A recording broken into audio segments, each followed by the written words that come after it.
This is Achieve the Possibilities with your host, Pam Hargis, business owner and Focal Point certified coach.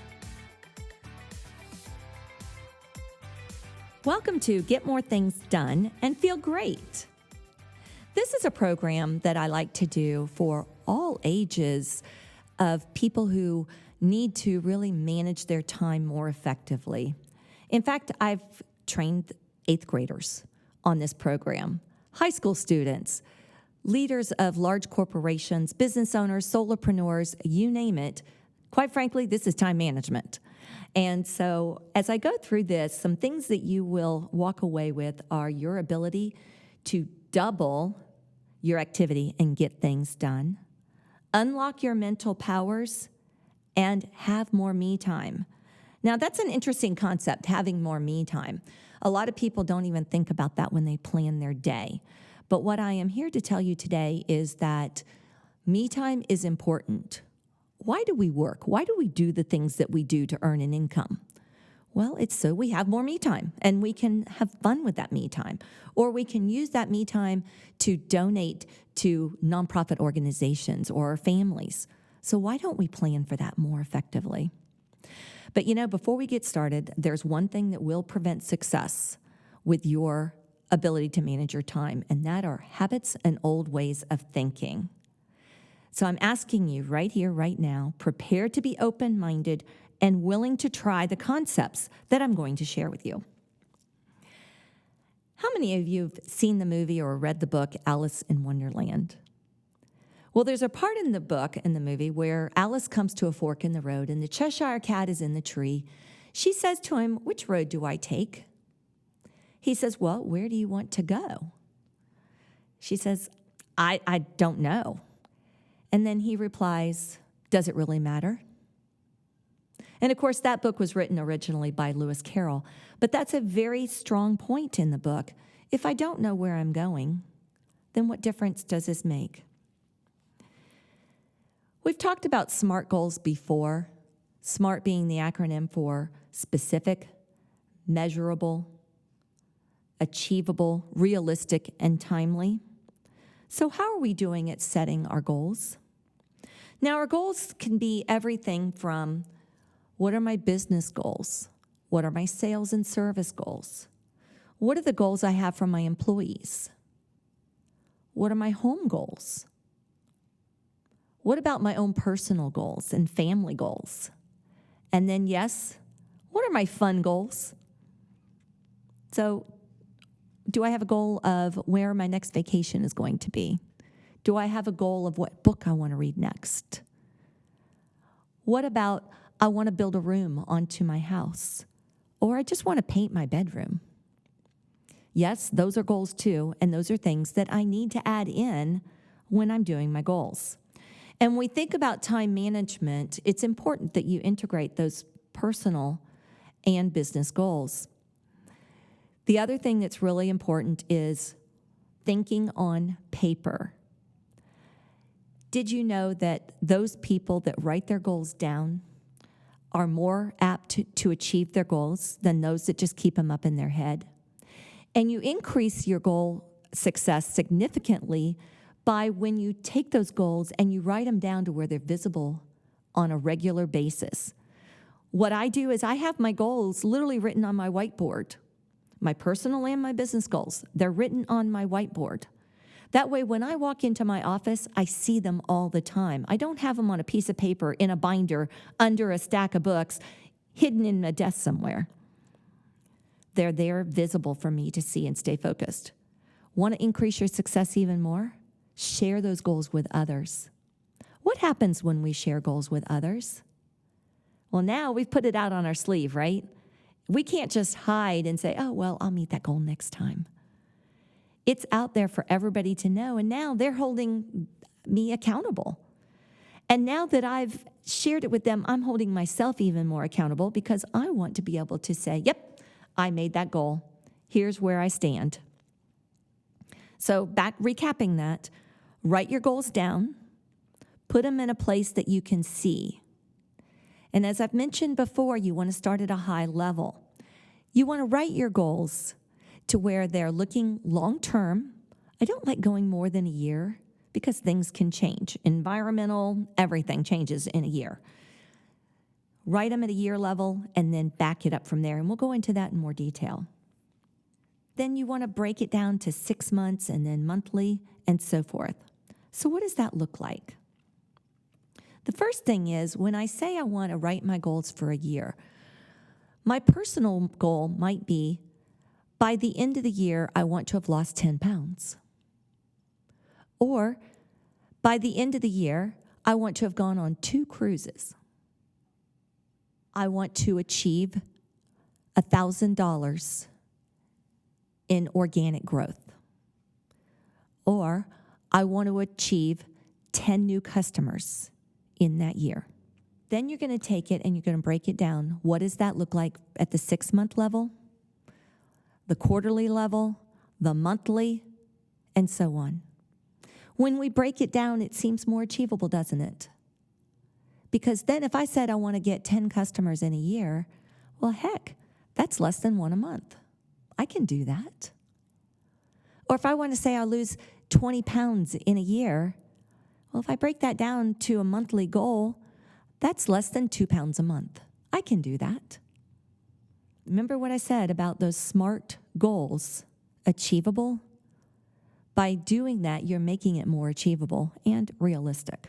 Brian Tracy has a program that he developed called Eat That Frog. Now, when we think of Eat That Frog, it's like, what worse can I do? Well, there's a soundtrack that I want you to listen to that really explains that. Here's a little food for thought. There's an old saying that says, if the first thing you do when you wake up each morning is eat a live frog, nothing worse can happen for the rest of the day. Now, I don't know about you, but I think that's a pretty safe assumption. Well, Brian Tracy has said that your frog should be the most difficult task on your things to do list.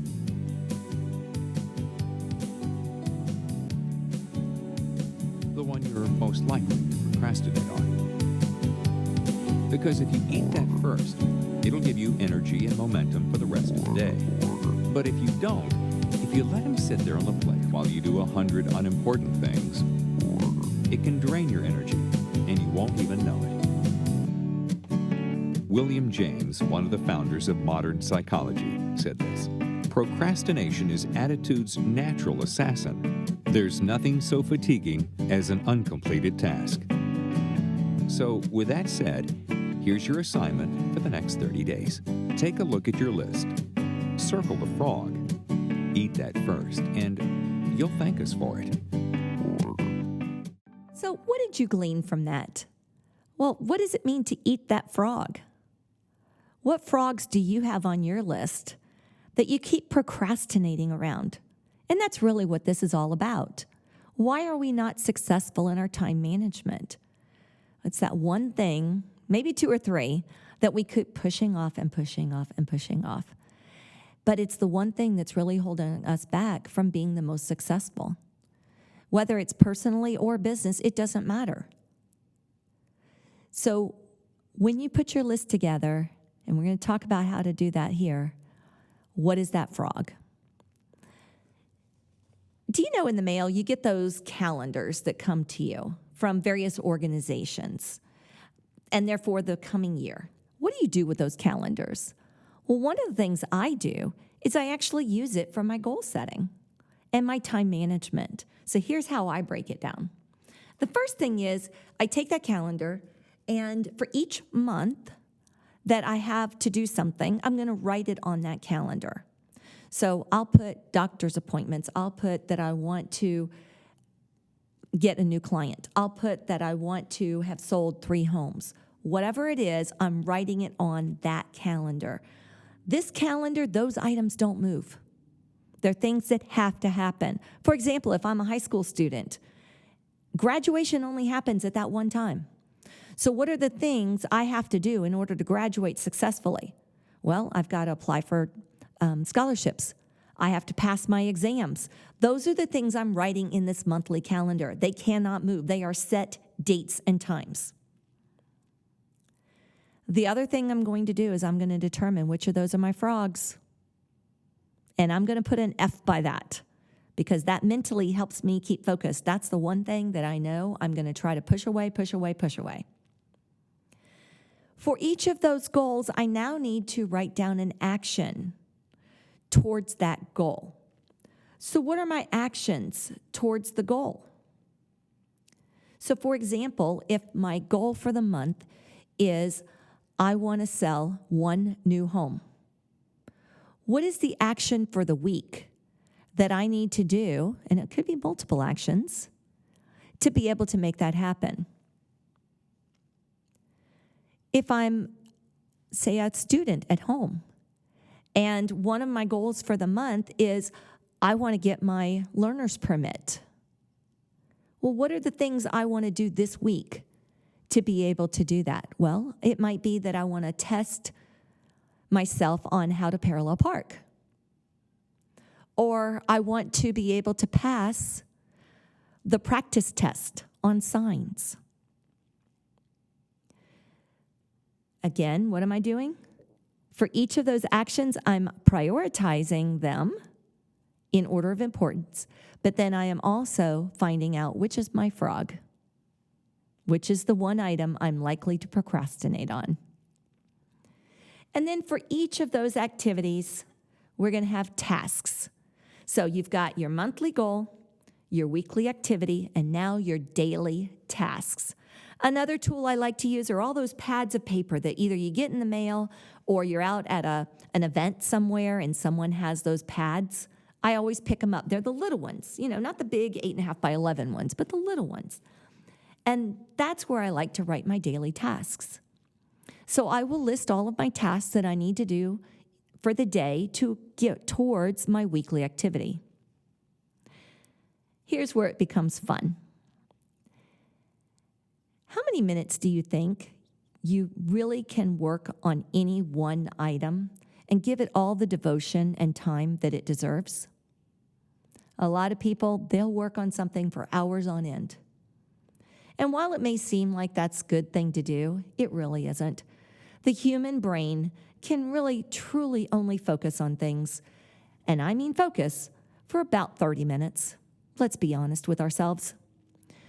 So here's what I want you to do. I want you to, for each of your tasks that you've prioritized, and again, identified your frog, I want you to look at each one and determine how much time do you need to work on that particular item? How long is it going to take you to finish? If you think it's going to take more than 30 minutes is the max, and I want you to write 30 besides that task.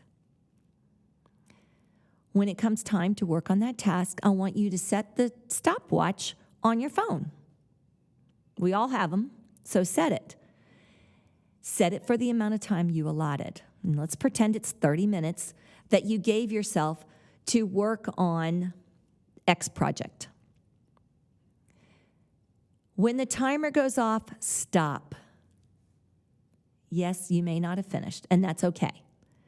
The next thing I want you to do is go and work on the next item in your list. Now you may be saying, Pam, you're out of your mind. There's no way. I've got to keep working because I'm going to lose track of where I'm at. Trust me on this, you won't. You'll go on to work with something different, and then you can come back to this one. And let's say now you say, well, I only really need about another 15 minutes to get this item done. Set your timer and get working on it. You're going to come back with a renewed sense, and believe it or not, you may even be able to better solve your problems and think through what you were working on when you come back to it. Now, don't forget, in your monthly goals, your weekly activities, and your daily tasks, you've built in me time. And this is really important for all of us, whether we're a high school student, an executive, or we own our own business. It's important that you factor in me time or break time. Is that you've picked up embroidery? All right, schedule that into your activities for the week and the day. And give yourself 15, 20 minutes to pick up your embroidery and start embroidering. What we don't realize is when we write down our goals, our activities, and our tasks, it doesn't matter what we're working on. Our subconscious is always working on those things. How many of you have had it where you wake up in the middle of the night and you have the answer to the problem you've been just beating your head over for the last couple of days? Yep, it's happened to me many times. That's because your subconscious is thinking through all these things. By doing these particular activities in the way I'm referencing, you're going to start training your brain that while you're taking me time, your brain is still working on the other activities that you need to get done and the tasks that you need to get done. But this is the one thing we don't give ourselves, is that brain break.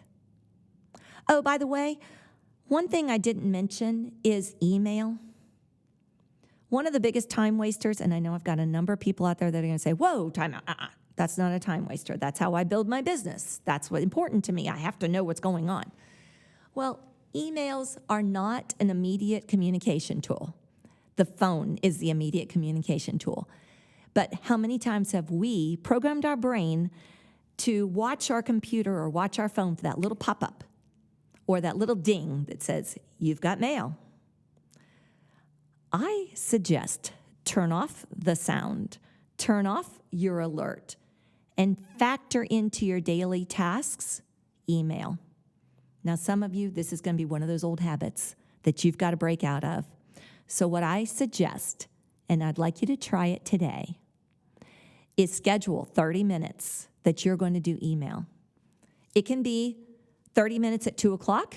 It can be 30 minutes at 4 o'clock. But I want you to really challenge and push yourself to only doing email in that time frame.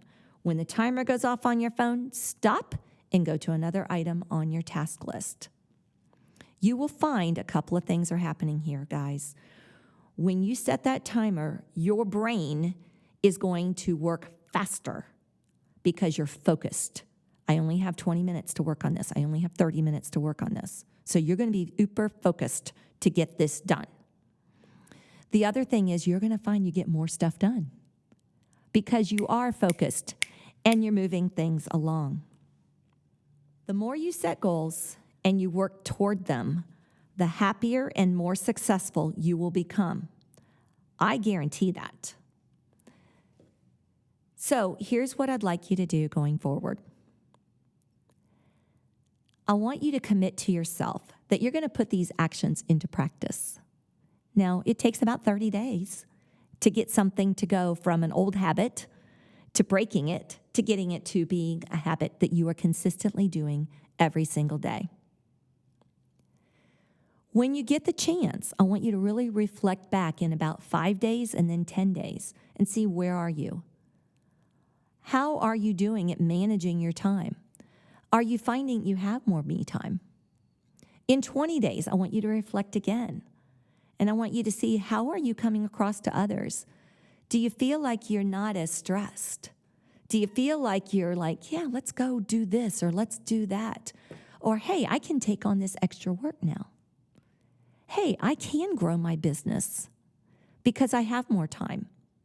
I've really focused on what is my frog and gotten those really important things that I've procrastinated on out of the way.